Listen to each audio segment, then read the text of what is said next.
Tene utkalo kleta anishegi saba flani mwa handuru demesteve chanamso ni chawni nyatuma ayo bisimile demesteve sanfe foli antanu bankan bagana lamibago bela jile malikono animaliko kan hako don kibaru ni o wakati sile senanganda si anga bi kunafuni ba mani ka oluda okluka ambe wakilina jigi ka bese gande meni kunafuni ani kanina charlie ani ka wakilina udia akilina diorola wali kofe bi kunafuni ba mun mamuluni ka oluda okluka ondo betalike. Juma temene utkalo kleta handuru samba flani muga handuru anka mali franche fanga nyamano son excellence légère d'armée Assimi Goïta alini anka mali ministre de la refondation ni oye Bakari Traoré halini ni naka délégation ere kone nyoye kuluba palais ere konna yoro mina anka ministre de la refondation hale kone rapporti anka jamana nyama ere konma rapport mi ere kon be talike yala mali kura munu mina do anka mali fonctionnaire d'état et des collectivités ere kon tela. Alamsa temene utkalo kleta anani samba flani muga anduru anka mali gouvernement olu koni ya chentiga anka jamana tele soba ere konna kodon temenu na kudeta do ere kon kera anka mali jamana konna ni kudeta misira ka balni anka mali service de renseignement ma ka chesira lino ka barake kunma ere koni o kudeta ko ere kon kola anka mali autorité yela silike kanka jamana chifinitigi do ere bala jalaba be mun ere kon bulu fogata se ma woro makolu bela ere kon kumbeni manna Mami yɛrɛ kɔntan ye bɛɛ lajɛlen dabaliya ba o kun ye Faransi ka service de renseignement ma dɔw yɛrɛ de kɔni o service de renseignement ma yɛrɛ kɔni an ye kunnafoniya dɔw yɛrɛ kɔni sɔrɔ ale ka ko la an bɛna minnu walawala aw ye walasa aw ka se ka faamuyali yɛrɛ kɔni sɔrɔ coup d'état in kɛcogoya la. Kalo kleta ani fila samba flani muga anduru san gouverneur hale kɔni ye décision dɔ yɛrɛ kɔntan min kɛ kun de ye walasa bamaci wale ma olu bɛ wale jugu min ta ne ka ɲɛsi jamana kɔnɔdenw ma ka o yɛrɛ kɔni bali ale ni ka fɛrɛlatigɛ ni ka population yɛrɛ kɔni ka lakana yɛrɛ kɔni sabati san région kɔnɔna na. Juma temene utkalo kleta anduru samba flani muga anduru anka mali kala ko ministre ni oye Amadou Si Savane yɛrɛ kɔni ale ni anka mali defo ale ni baki yɛrɛ kɔnna mamunu kɛra lauréat ye ani olu yɛrɛ kɔni ɲɔgɔn ye kɛ ministère de l'éducation yɛrɛ kɔnna yɔrɔ min na anka mali kalanko ministre ale kɔni ye foliba kɛ ne ka ɲɛsin anka ni jamana kalankɛlaba ninnu yɛrɛ kɔni ma min certificat d'excellence ye kalanko ministre a ye ni ta ne ka ɲɛsin anka ni lauréat ni yɛrɛ kɔni ma k'u fo kosɛbɛ u ka cɛsiralen n'u ka baara kɛ kunɲuman yɛrɛ kɔnna. Costa Mutamba ni ale RDC ka kiriko ministre kɔrɔ yɛrɛ kɔni an bɛ wagati min na fɔ ko bi kiritigɛ baara dɔw yɛrɛ kɔni bɛ ni maa kofɔlen ko kɔrɔ kala ka bisigalen don k'a fɔ ko kaso dɔ jɔli yɛrɛ kɔni ko la RDC jamana kɔnɔna na ko kiriko ministre kɔrɔ k'ale foroba nafolo dora wari miliyɔn 19 yɛrɛ kɔni détourné o ko olu yɛrɛ de kɔni kɔnɔna na kiritigɛ baara yɛrɛ kɔni bɛ kiriko ministre kɔrɔ kan min ye parquet général ma ye olu ye laɲini min yɛrɛ kɔni kɛ RDC juge yɛrɛ kɔni fɛ ni kititigɛ in yɛrɛ kɔni na k'olu b'a laɲini juge yɛrɛ kɔni fɛ k'u ka san 10 jagoya baaraw yɛrɛ kɔni di Constant Mutamba yɛrɛ kɔni ma ale ni sanction wɛrɛw n'an bɛna da se minnu yɛrɛ kɔni ma ka olu ɲɛfɔ ye kunnafoniya in kɔnɔna na. Avion bi min kɛra Ghana jamana yɛrɛ kɔni kɔnɔna na utkalo tile 6 tɛmɛnen sanba flani muga anduru avion bi min yɛrɛ kɔni kɛra sababu ni ka maa 8 de bɔnɛ ani na Ghana jamana kɔnɔna ni o maa 8 yɛrɛ kɔnɔna Ghana ka ministre 2 yɛrɛ kɔni kun bɛ olu la o avion bi ko yɛrɛ de kɔni ko urugumu kɔnɔna la Ghana maaw bɛ welemada kɛ ne ka ɲɛsin États-Unis yɛrɛ kɔni ma k'u bɛ fɛ États-Unis ka maaw yɛrɛ kɔnɔna na u ka jamana kɔnɔna na minnu bɛ fɛn dɔ kosɛbɛ walasa olu ka se ka na sɛgɛsɛgɛli baaraw yɛrɛ kɔni boli avion bi in lahalaya o kɔnɔna kan ni kunnafoni ba ne bɛ an bolo kɔrɔ bi an bɛna minnu walawala aw ye bidon Kibaru kɔnɔna na. Juma tɛmɛnen utkalo kleta anduru saba flani muga anduru anka mali ministre de la refondation ni oye Bakari Traoré yɛrɛ kɔni ale kɔni taara rapport di anka mali franche fanga ɲɛmaa ma ni oye son excellence légère d'armée Assimi Goïta ye rapport min yɛrɛ kɔni bi tali kɛ yɛlɛma kura minnu yɛrɛ kɔnɔna na don anka mali fonctionnaire d'état et de collectivité yɛlɛma min yɛrɛ kɔnɔna don o kɔnɔna na min ye ministre de la refondation ale taara o rapport de di franche fanga ɲɛmaa ma kuluba palais présidentiel la rapport in dili yɛrɛ kɔni kɛra cérémonie min na ni o kɛra kuluba mara yɛrɛ de kɔni kɔnɔna na o cérémonie kɛra in na an ka gouvernement maaba caman kun bɛ yen ni o dɔw ye an ka premier ministre ye conseil national de transition ni o ye CNT olu ka président kun bɛ yen an ka gouvernement membre caman fɛnɛ kun bɛ yen jamana institution caman président fɛnɛ kun bɛ yen fo ka taa se jɛkulu minnu yɛrɛ kɔni farala ɲɔgɔn kan walasa ka rapport in baaraw yɛrɛ kɔni kɛ o équipe ninnu bɛɛ lajɛlen yɛrɛ kɔni kun bɛ yen rapport in dili cérémonie kɛyɔrɔ la son excellence le général d'armée Assimi Goïta ni o ye an ka mali franche fanga ɲɛmaa yɛrɛ kɔni ale ka kuma daminɛw na a y'a yira k'a fɔ kuni rapport mi yɛrɛ kɔni dilen filɛ nin ye ale ma o ye ɲɛtagaba yɛrɛ kɔni an ka Mali autorités ka laɲini na ni o de ye ko bɛna na ni modernisation ye an ka jamana foroba cakɛdaw yɛrɛ kɔni na. Min ye ministre de la refondation ni o ye Bakari Traoré yɛrɛ kɔni ale y'a yira k'a fɔ ko nin rapport yɛrɛ kɔni bagena an ka Mali assise nationale de la refondation recommandation yɛrɛ de kɔni senfɛ. O assise nationale yɛrɛ de kɔni senfɛ jamana kɔnɔdenw y'a yira k'a fɔ k'u ka fɛɛrɛ latigɛ ni ka na ni yɛlɛma yɛrɛ kɔni an ka jamana foroba cakɛdaw yɛrɛ kɔni na. B'a yira k'a fɔ ko rapport yɛrɛ kɔni bɛ tali kɛ an ka Mali gouvernement ma ka plan d'action fɛnɛ na. Ko sɛgɛsɛgɛli baara minnu yɛrɛ kɔni kɛra san 2022 mai kalo ni ka na bila san 2024 septembre kalo yɛrɛ kɔni na ko recensement yɛrɛ kɔni y'a yira k'a fɔ k'an ka Mali agent de l'État ale ni agent de collectivité bɛɛ lajɛlen yɛrɛ kɔni ye maa 158 ni 317 de ko maa 158 ni 317 yɛrɛ kɔni na ko maa 122 ni 166 olu yɛrɛ de kɔni yera ɲɛ la olu le fɛnɛ nana ni u ka lakodɔn sɛbɛnw ye ko agent 36 ni 151 olu yɛrɛ kɔni ma sɔn ka na recensement kɛyɔrɔ la olu ma ye ɲɛ la ko min ye ministre yɛrɛ kɔni ale ma girin k'a fɔ ko o maa ninnu yɛrɛ kɔni tɛ yen nɔ ko u inventelen dɔrɔn yɛrɛ de kɔni don a kɔni ye kalo 3 délai de di ni maa ninnu yɛrɛ kɔni ma ko o kalo 3 kɔnɔna na u ka fɛɛrɛ bɛɛ lajɛlen latigɛ u ka na u ka recensement ka kɛ u ka se ka ye ɲɛ u yɛrɛ kɔni na ko ɲɛtɛ ni u yɛrɛ kɔni mana na sanction min kan ka ta o ko la ko min an ka Mali autorité u bɛ sanction ta o ko la ni ka ɲɛsin ni maa hakɛya ninnu ma an ka Mali système intégré de gestion des ressources humaines des fonctions publiques de l'État et des collectivités territoriales ni o ye SIGRH yɛrɛ kɔni ye ko o baara yɛrɛ kɔni bɛ boli phase 3 yɛrɛ de kɔni kan ni olu ye an ka foroba cakɛda maaw yɛrɛ kɔni olu bɛ na ni u ka fiche individuelle ye u ka recensement bɛ kɛ ni o de ye n'o fana yɛrɛ kɔni kɛra u ka enrôlement biométrique yɛrɛ kɔni bɛ kɛ Mali fantan an naani bɛɛ lajɛlen yɛrɛ kɔni na hali an ka jamana yɔrɔ minnu yɛrɛ kɔni bɛ yen nɔ ni olu dogolen don kosɛbɛ recensement bɛ ta kɛ ni yɔrɔ ninnu bɛɛ lajɛlen yɛrɛ kɔni na ni o yɛrɛ kɔni banna ni maa ninnu ka kunnafoniya in bɛɛ lajɛlen yɛrɛ kɔni bɛ ta ni ka fara ɲɔgɔn kan yɛrɛ kɔni ni o yɛrɛ kɔni kɛra an ka Mali autorité olu bɛ logiciel dɔ yɛrɛ kɔni sigi sen kan min kɔnɔna na ni données ninnu bɛɛ lajɛlen yɛrɛ kɔnɔna na mara ye données bɛ dilan an ka Mali jamana kɔnɔna na wa a bɛ mara an ka Mali jamana kɔnɔna na données yɛrɛ kɔni entretien wari bɛɛ lajɛlen bɛ bɔ Mali de kunna fɛnɛ Madame Maïga Fatumata Ouseni Maïga ni ale ye comité technique maa ninnu yɛrɛ kɔni ka membre dɔ ye ale ye logiciel kofɔlen yɛrɛ kɔni ɲɛfɔ maaw ye logiciel yɛrɛ kɔni kɔnɔna na fichier dɔ yɛrɛ kɔni bɛ yen nɔ fichier min kɔnɔna na an ka jamana foroba baarakɛlaw bɛɛ lajɛlen ka salaire kunnafoniya bɛ o kɔnɔna na an ka jamana ka foroba cakɛdaw ka ressources humaines yɛrɛ kɔni ka olu ka services connecté ɲɔgɔn na an ka agent de l'État et des collectivités yɛrɛ kɔni hakɛya min o bɛɛ lajɛlen yɛrɛ kɔni ladɔnnen yɛrɛ kɔni don logiciel kofɔlen kɔnɔna na an ka Mali furancɛ fanga ɲɛma ale kɔni ministre de la refondation yɛrɛ kɔni a ka baarakɛla ninnu fo kosɛbɛ u ka nin baara yɛrɛ kɔni na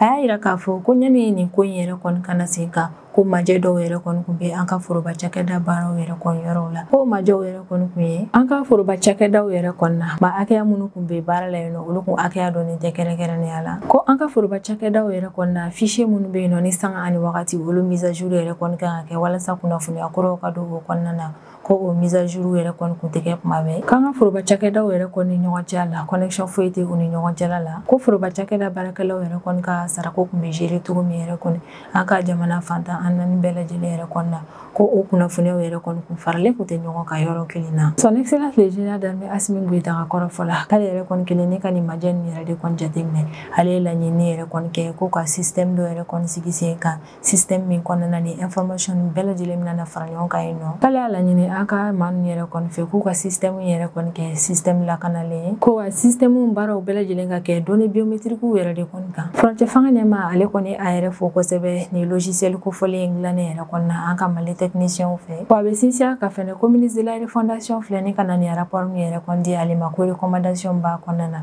k'a ka kan kosɛbɛ yɛrɛ kɔni k'u ka o recommandation labaara cérémonie yɛrɛ kɔni kuncɛra ni médaille dili yɛrɛ de kɔni an ka expert yɛrɛ kɔni ma kɛrɛnkɛrɛnnenya la expert fɛn fɛn yɛrɛ kɔni sen donna ni logiciel kofɔlen yɛrɛ kɔni baaraw ni logiciel yɛrɛ kɔni bɛ Mali ka souveraineté ko tɔ yɛrɛ kɔni renforcer kosɛbɛ ka d'a kan a b'a to yɛrɛ kɔni an ka jamana yɛrɛ kɔni foroba cakɛdaw hakɛya olu bɛ dɔn wa sara min yɛrɛ kɔni bɛ don u la san kɔnɔna na o bɛɛ lajɛlen yɛrɛ kɔni fɛnɛ bɛ se ka don o yɛrɛ kɔni b'a to ko in bɛɛ lajɛlen yɛrɛ kɔni bɛ kɛ jɛya kɔnɔna na ka d'a kan logiciel kofɔlen ale dilanna an ka Mali expertw de fɛ wa a bɛna to an ka Mali jamana de kɔnɔna na a tɛ taa mara yɔrɔ si la fɛnɛ yɛrɛ kɔni min ye logiciel yɛrɛ kɔni entretien baaraw ye a wari bɛɛ lajɛlen bɛ bɔ faso de fɛnɛ kunna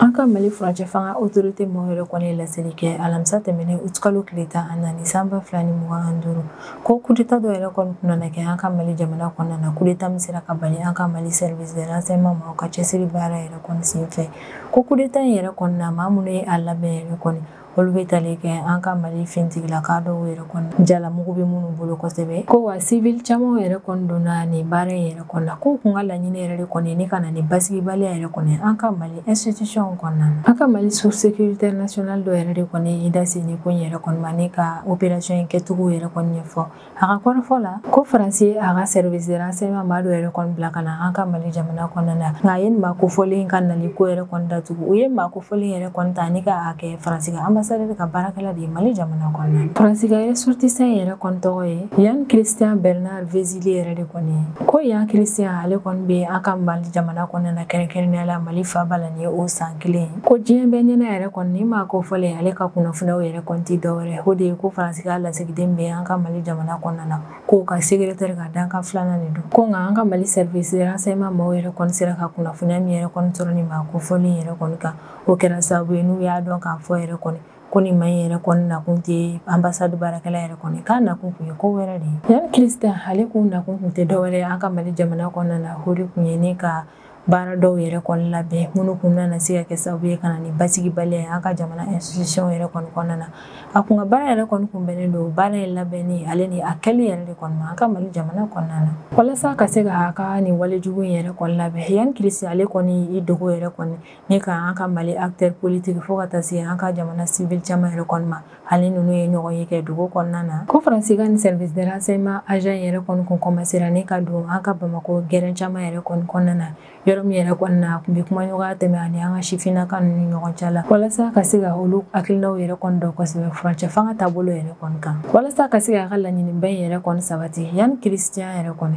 a kun ka kan togo suguya bɛɛ lajɛlen yɛrɛ kɔni na ale kun k'i jigi da an ka jamana officier ni sous officier camanw kan hali an ka Mali finitigilaka kɔrɔ minnu bɛ yen ni olu gɛnna ka bɔ an ka finitigiw yɛrɛ kɔni cɛla. Yann Christian a kun ka kan yɛrɛ kɔni ale kun ka i jigi da ni maa ninnu bɛɛ lajɛlen de kan. Nka Faransi ka agent secret yɛrɛ kɔni kun tɛ min kalama o de ye k'an ka Mali service de renseignement maaw k'olu ka kɛw kosɛbɛ u bɛ s'u ka baaraw yɛrɛ kɔnɔna na k'ale gɛrɛnw an ka service de renseignement maaw olu cɛsirilen don nin yɔrɔ ninnu bɛɛ lajɛlen kɔlɔsili la. K'an ka service de renseignement maaw kun bɛ ka Yann Christian yɛrɛ kɔni ka mouvement bɛɛ lajɛlen yɛrɛ kɔni jateminɛ i n'a fɔ mɔgɔ bɛ nɔnɔ yɛrɛ kɔni kɔlɔsi cogo min tasuma sanfɛ. Source in ka kɔrɔfɔ la ko août kalo daminɛ yɛrɛ de kɔni na minɛliw daminɛna an ka Mali jamana kɔnɔna na. Ko août kalo tile 9 tɛmɛnen san 2025 note d'information dɔ yɛrɛ kɔni kun bɛ yala la an ka bɔlɔlɔsiraw kan. Note d'information min yɛrɛ kɔni kun kɔnɔna na a kun lasilen don ko général de brigade Nɛma Sakara ko ale yɛrɛ kɔni minɛna nin coup d'état ko in na. O ko in yɛrɛ kɔni tɛmɛnen kɔfɛ bɛɛ lajɛlen b'a kalama cogo min Faransi ale fɛnɛ i da don ko in yɛrɛ kɔni na kosɛbɛ. Maaw kɔni y'a jateminɛ k'a fɔ ko Faransi ka kunnafonidila ninnu yɛrɛ kɔni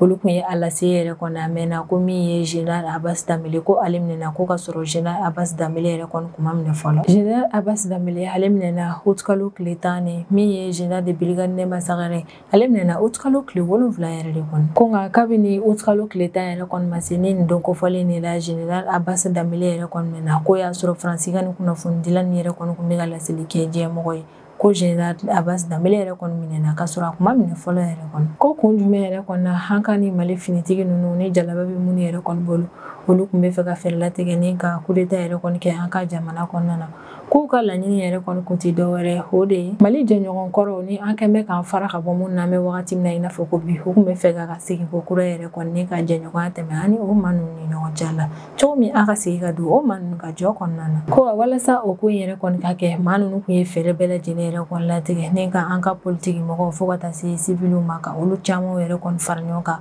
walasa k'u dɛmɛ kosɛbɛ ni ka u ka nin plan juguba in yɛrɛ kɔni bila sen kan. K'u kun bɛ fɛ ka ko dɔw yɛrɛ kɔni fɛnɛ kɛ an ka Mali jamana kɔnɔna na min kun bɛ kɛ sababu yɛrɛ kɔni ni ka an ka Mali finitigilakaw ka olu yɛrɛ kɔni dusumangoya kosɛbɛ ka u ka moraliw yɛrɛ kɔni cɛ wale min yɛrɛ kɔni bɛ se ka kɛ sababu ye ni ka na ni basigibaliya ye jamana kɔnɔna na. Ko nka u kun ɲinɛna min yɛrɛ kɔni kɔ o kun ye an ka Mali service de renseignement maaw yɛrɛ kɔni ka jateminɛlen n'u ka cɛsiri yɛrɛ de ye an ka Mali jamana kɔnɔna na. An ka Mali autorité yɛrɛ kɔni ka kɔrɔfɔ halisa an bɛ wagati min i n'a fɔ ko bi ko in yɛrɛ kɔni tɔmaba ka d'a kan halisa sɛgɛsɛgɛli baaraw bɛ senna walasa ni complice wɛrɛw yɛrɛ kɔni bɛ nin ko in na ka fɛɛrɛ latigɛ ni ka o complice ninnu yɛrɛ kɔni minɛ. walasa ka se ka banbaci wale maaw n'u jɛɲɔgɔnw yɛrɛ kɔni ka wale jugu ninnu bali hali ni ka Mali jamana kɔnɔdenw n'u bololafɛnw ka lakana yɛrɛ kɔni sabati san gouverneur ni o ye colonel major Ousmane Sangare yɛrɛ kɔni ale bɛ décision dɔ yɛrɛ kɔni ta tarata tɛmɛnen août kalo tile 12 san 2025 san gouverneur yɛrɛ kɔni ye décision min yɛrɛ kɔni ta décision kofɔlen kɔnɔna na mesure camanw yɛrɛ de kɔni bɛ yen nɔ minnu yɛrɛ kɔnɔna na labaara san région kɔnɔna na wa mesure kofɔlen nin yɛrɛ kɔni labaarali bɛ daminɛ wagati min communiqué yɛrɛ kɔni bɔra fo ka taa fɔ décision kura yɛrɛ kɔni bɔra a ko ɲɛ kan colonel major Ousmane Sangare ye décision min yɛrɛ kɔni ta san région kɔnɔna na olu de bɛ tali kɛ ko yamaruya tɛ maa si bolo bilen ni ka carburant ta ka bɔ n'a ye san région kɔnɔna na ka taa n'a ye yɔrɔ wɛrɛw la ko poste de contrôle min yɛrɛ kɔni bɛ Siyɛnso mara kɔnɔna na ni nin ye commune urbain san région yɛrɛ kɔni kɔnɔna na ko don o don yɛrɛ kɔni k'a daminɛ wulafɛla nɛgɛ kanɲɛ 18 na ka taa bila sɔgɔmadafɛla nɛgɛ kanɲɛ 6 yɛrɛ kɔnɔna ko ni poste de contrôle yɛrɛ kɔni da u bɛɛ lajɛlen mina na tu communiqué in kɔnɔna na san gouverneur ale bɛ sinsin a kan yɛrɛ kɔni ko e maa o maa yɛrɛ kɔni bɛ yen nɔ ni décision kura min taara gouverneur fɛ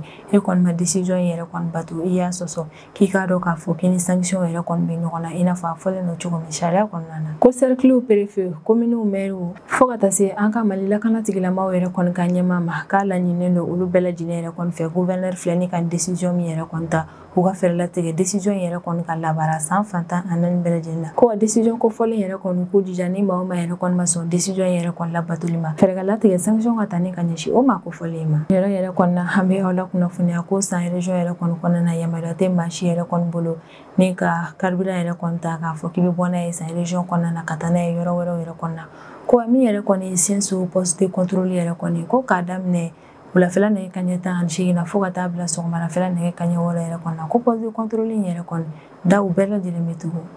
juma tɛmɛnen août kalo tile 15 san 2025 an ka Mali kalanko minisiri ni o ye Amadou Sy Savané yɛrɛ kɔni ale ni an ka Mali san 2025 DEF ale ni o bac yɛrɛ kɔni examen lauréat ye ɲɔgɔn ye kɛ ministère yɛrɛ kɔni ka yɔrɔ la yɔrɔ min yɛrɛ kɔni na an ka kalanko minisiri a bɛ foliba kɛ ni ka ɲɛsin an ka ni kalankɛlaba ninnu ma ni cérémonie min yɛrɛ kɔni kɛra an ka Mali ministère de l'éducation nationale yɛrɛ kɔni ka yɔrɔ la cérémonie kun kɛ kun yɛrɛ de kɔni walasa k'an ka ni jamana kalankɛlaba ninnu yɛrɛ kɔni ka olu bonya ale ni ka u sara u ka kalanba in yɛrɛ kɔnɔna jamana kɔnɔna na kalanko minisiri ni o ye Amadou Sy Savané yɛrɛ kɔni ale ka kumaw kɔnɔna na a bɛ sinsin a kan yɛrɛ kɔni ko an ka ni sifinnaka ninnu yɛrɛ kɔni sebaya sɔrɔ wa u ye ɲɛ sɔrɔ kɔni ka da kan k'u y'u cɛsiri ni ka kalan yɛrɛ de kɔni kɛ o ko la a nisɔndiyalen yɛrɛ de kɔni an ka ni lauréat ninnu yɛrɛ kɔni fɔ kosɛbɛ u ka kalan ɲumanba in na o y'a yira k'a fɔ ko désormais yɛrɛ kɔni ni maa ninnu kan ka kɛ modèle yɛrɛ de kɔni o ɲɔgɔnna camanw bolo ko wa sifinnaka ninnu bɛɛ lajɛlen somɔgɔw ka fiertéw de y'u ye Amadou Sy Savané yɛrɛ kɔni bɛ sinsin a kan kosɛbɛ k'ale ka ministère ko kɔni bɛ fɛɛrɛ bɛɛ lajɛlen yɛrɛ kɔni latigɛ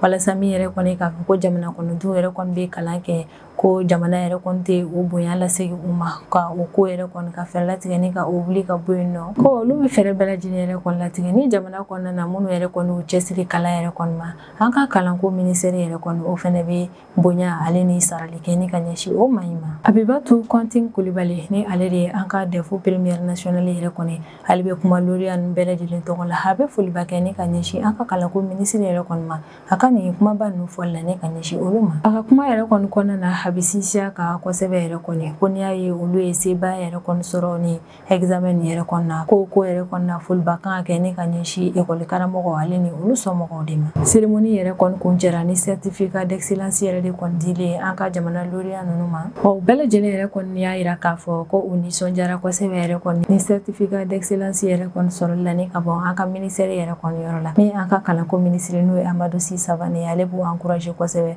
k'u ka continuer ni sira yɛrɛ kɔni kan u k'u cɛsiri kosɛbɛ u ka kalan kɛ Mali jamana kɔnɔna na sisan an bɛ tɛmɛ n'an ka jamana kɔfɛ kibaru o kɔnɔna na an bɛ taa République démocratique du Congo jamana kɔnɔna na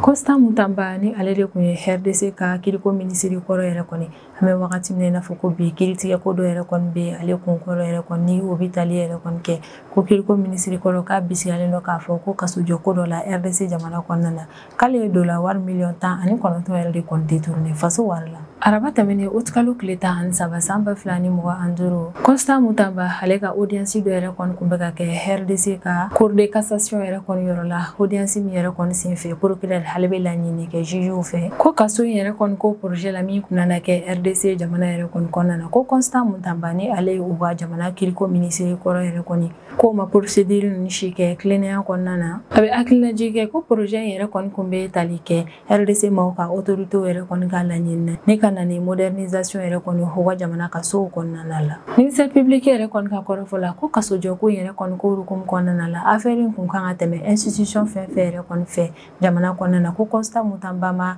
affaire in tɛmɛ olu si fɛ k'a y'o institution ninnu bɛɛ lajɛlen invité ni o dɔw yɛrɛ kɔni na ko kiriko ministère yɛrɛ kɔni ka yɔrɔ la secrétaire général min yɛrɛ kɔni kun bɛ yen nɔ ko affaire in kun kan ka tɛmɛ o ka bolo kan ko nka Constant Mutamba k'a bɔra ninnu bɛɛ lajɛlen yɛrɛ de kɔni kɔfɛ k'a bɔra kiriko ministère yɛrɛ kɔni ka secrétaire général yɛrɛ kɔni kɔfɛ ni ka contrat tɛmɛ ani société Zion construction yɛrɛ kɔni ni ɲɔgɔn cɛ la ministère public yɛrɛ kɔni ka kɔrɔfɔ la ko nin dun yɛrɛ kɔni société ni ye kiriko ta fanfɛla yɛrɛ kɔni lajɛ société in yɛrɛ kɔni tɛ yen nɔ fiyewu Sylvain Kalouila ni ale de ye avocat général yɛrɛ kɔni ale ka plaidoirie yɛrɛ kɔni kɔnɔna na a ye laɲini kɛ juge yɛrɛ kɔni fɛ k'u ka san 10 jagoya baara yɛrɛ kɔni di Constant Mutamba ma ko fɛnɛ tɛmɛlen yɛrɛ kɔni kɔfɛ ko juge yɛrɛ kɔni ka Constant Mutamba yɛrɛ kɔni kɔnɔnane cogo min san 10 jagoya baara yɛrɛ kɔni fɛnɛ kɔfɛ Constant Mutamba ale kana na se ka voter a kana na se ka kɛ candidat ye foyi fɛnɛ na san 10 kɔnɔna na tuguni ko liberté conditionnelle ni o ye hakɛ min kun bɛ se ka di Constant Mutamba yɛrɛ kɔni ma ko juge yɛrɛ kɔni kana sɔn ne ka o di a ma ko min ye fonction publique ye RDC jamana kɔnɔna na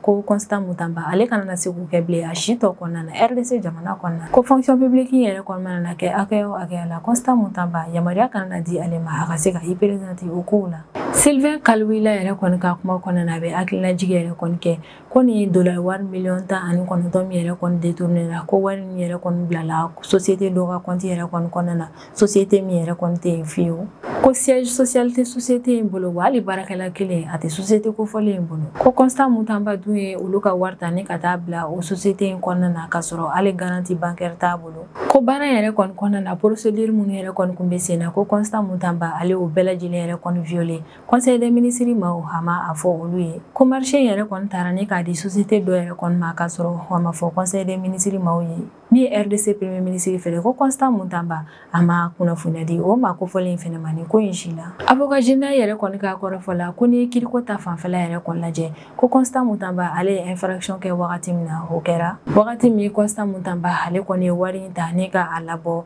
jamana yɛrɛ kɔni ka banki kɔnɔna na ni k'a ta ka taa bila société Zion construction ma ka compte kɔnɔna na ko wagati de Constant Mutamba ale ye infraction kɛ ko ni a ta k'a lajɛ yɛrɛ kɔni Constant Mutamba ale ka dɔnniyaw yɛrɛ kɔni bɛ cogo min kiriko kɔnɔna na ko togoya si la yɛrɛ kɔni ale kun man kan tɛ ka i ban ni ka tɛmɛ sira tilennenw yɛrɛ kɔni fɛ walasa ka se ka nin marché ko in yɛrɛ kɔni kɛ k'a dun yɛrɛ kɔni kelen ni ka o kɛ o b'a bila kɔlɔnjuguba de kɔnɔna na ka d'a kan maa min don a bɛ kiriko dɔn kosɛbɛ ko de la togoya si la ale kun tɛ se k'i ban ni ka tɛmɛ sira tilennenw fɛ nin ko la ko yɛrɛ de kɔni na o ko in b'a yira k'a fɔ diɲɛmɔgɔ bɛɛ lajɛlen na ko Constant Mutamba ale a dabɔ a kama yɛrɛ de kɔni ni ka nin wari in yɛrɛ kɔni ta Constant Mutamba yɛrɛ kɔni ka avocat ka kuma yɛrɛ kɔni kɔnɔna na olu b'u lafasa ni min yɛrɛ kɔni o de ye ko Constant Mutamba wagati min k'ale bɛ ko in kɛ ko ŋaniya juguya yɛrɛ kɔni kun tɛ a kɔnɔ Constant Mutamba ka avocat yɛrɛ kɔni ka kɔrɔfɔ la ko yɔrɔ min yɛrɛ kɔni na a bɛ dɔn k'a fɔ ko Constant Mutamba k'a ye baara in kɛ jɛlenya kɔnɔna na ko wari yɛrɛ kɔni tali ko kun tɛ a kɔnɔ ko yɛrɛ kɔni bɛ tali kɛ wagati min na yɛrɛ kɔni a ye wari in yɛrɛ kɔni bɔ